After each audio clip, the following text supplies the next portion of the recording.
So the next point is you have to be a good communicator. And for me personally, it's you can have to read the room. Especially footballers at whatever level. What I've found when I've managed is it's going to be short, sharp, and simple. And because again, let's be real, like players are kind of, I'd say 90% of them are prima donnas. And, again, even at halftime, they are, like some of them are tired or some of them just like want to drink. And like the last thing that they literally want to be hearing is someone talking to them for 10, 15 minutes.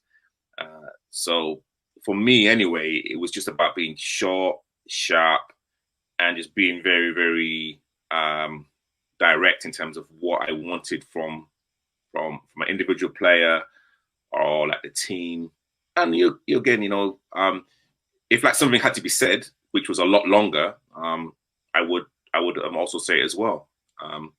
But again, you can have to communicate well to your team, to the management as well, and kind of also people possibly even outside the club to because again you want people to kind of know more about the club and possibly get sponsorships in or to get fans or so it's kind of not even just about communicating well on the sideline. It's kind of communicating well when you're talking about the club to like other people that may not even know the game of football or may not know the team that you're managing.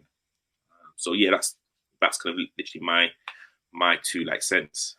And yeah, what do you think? Well, much the same as you, really, Matt. I mean, it's the communicating side of things.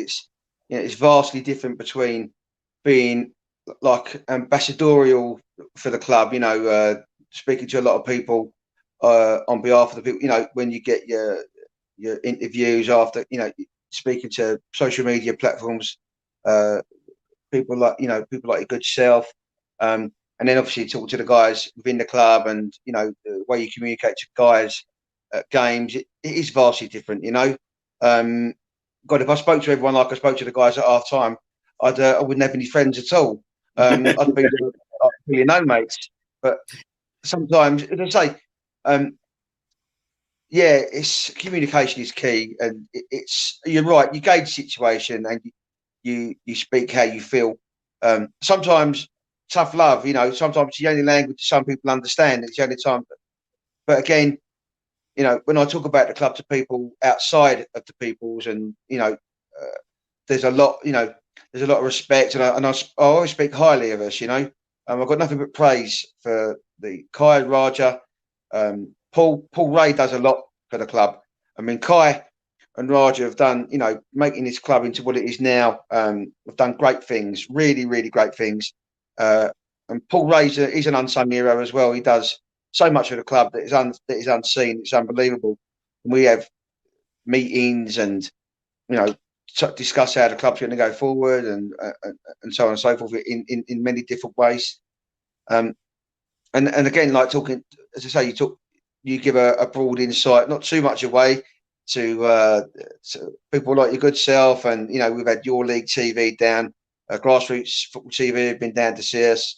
We've had quite a few people come down, and that's only good for us. It's only going to make us, so the better that we are getting, speaking to people and getting people to come to us, it's better for us on a broader scale because the club is more widely known and more widely recognised.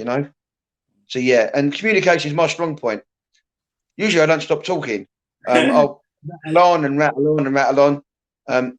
My other half has to wear earmuffs most of the time, when I'm chatting. So yeah, so they've got the right man. If they want a talker, they got the right man. Brilliant. So, but that next point,